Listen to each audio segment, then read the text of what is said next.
Grace Dawes, editor for Movement, and today we're here at Move 2023. I'm joined by Rikesh Shah, former head of Open Innovation at TfL and now works for PA Consulting. How has your Move 2023 experience been so far? Yeah, hi Grace. Yeah, it's been fantastic. And what I've seen here is a great combination of startups, cities, corporates, consultancies.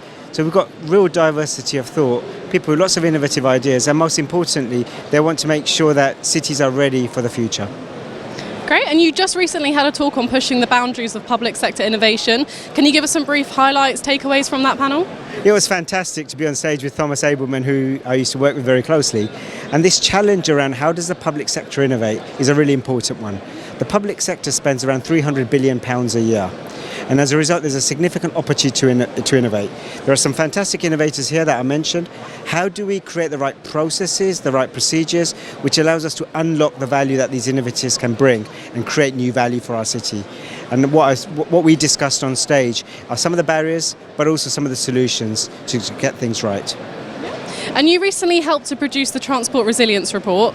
Can you tell us about how this report informed you to the resilience tactics of some businesses in mobility? Yeah, what we're seeing is there's a lot of change and disruption in society, whether it's economics, whether it's political, or whether it's technical.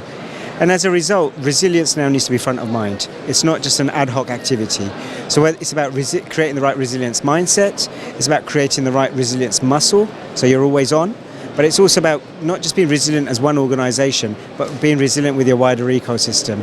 And what the report's demonstrated is how we can get cities and the urban environment ready for the future.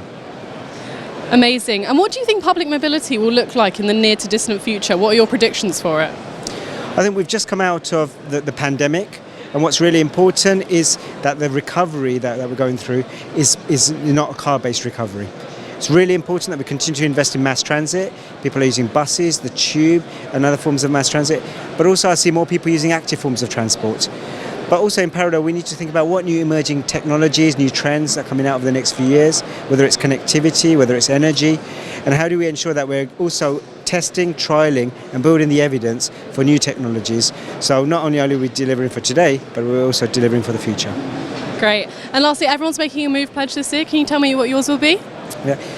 I'm really delighted to say the way PA Consulting are working on the STEM initiatives, about focusing on the skills agenda, and we run a program called the Raspberry Pi event, which goes out to all schools across the UK. It's a competition, and students are developing some really innovative solutions.